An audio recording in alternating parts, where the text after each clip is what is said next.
Hi, I'm Dan Edmondson. Welcome to my studio. Today what I want to talk about is how to take a workshop or a class.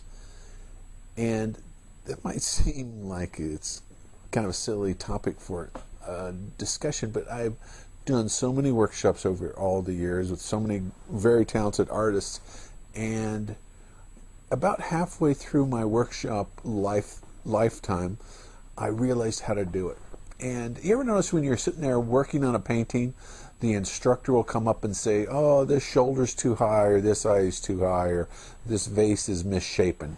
And 90% of what I see in workshops and in classes, what happens is the instructor is correcting drawing problems. They go around from person to person to person, and they correct drawing problems. And sometimes maybe they'll correct a value problem. But that is pretty much it. And I remember one time, and to get the most out of your workshop experience, you don't want that, right? Because you're going to learn drawing on your own eventually. Drawing's kind of a hard thing to learn, and it normally takes a few years for someone to become natural at it.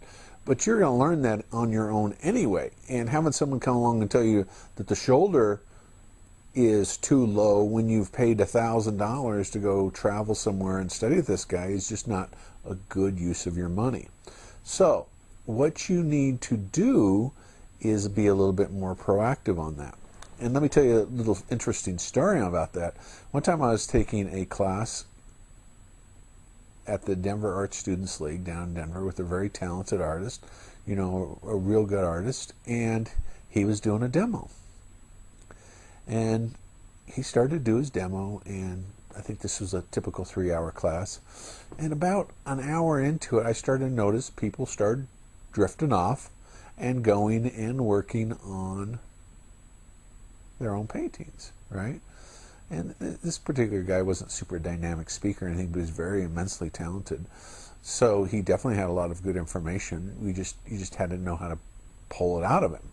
So what happens, before I knew it, more and more people would trickle back and start working on their paintings until it was just me by myself watching him do his demo. So I saw that as my opportunity. So I asked him important things like, what's your philosophy on color harmonies? And then he'd respond. What's your philosophy on value structure? And he'd respond. What's your philosophy on brushwork?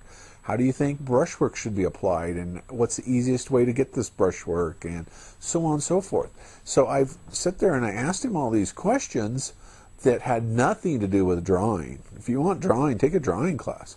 But had to do with painting. And that was such a good experience for me. And then I realized that's the way you take workshops. So the next workshop I did, the teacher came around and he said, hey, the shoulder is too high. And you kind of chuckle and you say, what you do is you say, oh, that's interesting. Let me ask you a question while you're here. What is your philosophy on color? How do you think a painting should look in terms of color? Should there be one dominant color or multitudes of color? And you just ask him what he thinks, and he'll tell you, and you will get more out of that than you'll ever get out of someone coming along telling you the shoulder's too high, or this is a little too dark, or this is a little too light.